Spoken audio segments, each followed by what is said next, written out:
আচ্ছা, কষে দেখি 15.2 একের দাগে এখানে এই ছবিটার ক্ষেত্রফল বার করতে হবে।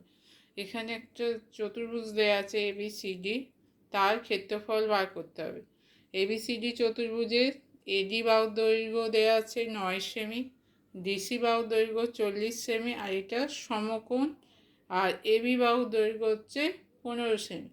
আচ্ছা, আমি যদি এখানে বি থেকে একটা লম্ব টানা হয়, বি থেকে এই ডিসির ওপর একটা লম্ব টানলাম, তাহলে এইটা দেখা যাচ্ছে যে এই দুটো সমান্তরাল, এটা 90, আবার এখানে আমি 90 এঁকেছি, তাহলে এই দুটো সমান্তরাল হবে।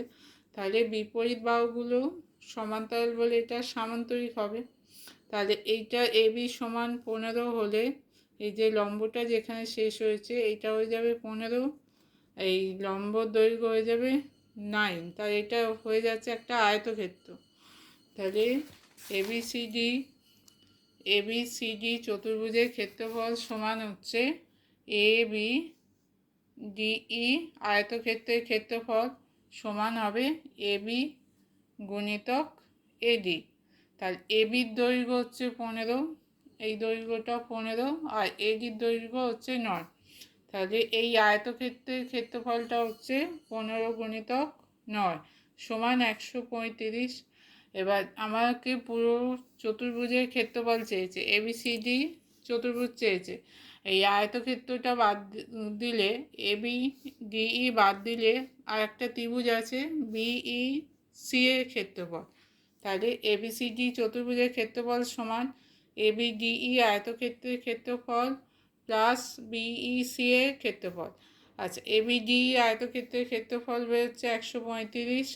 এবার ত্রিভুজ BECর ক্ষেত্রফল কী হবে? এই ত্রিভুজের ক্ষেত্রফল BE হচ্ছে 9, এটা লম্ব। আচ্ছা, ভূমি কত?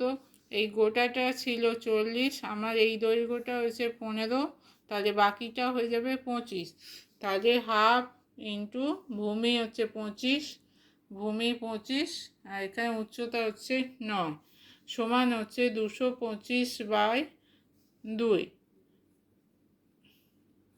225/2 এটাকে ভাগ করলে হবে 112.5, তাহলে 135 প্লাস 112.5 সমান হচ্ছে 247.5।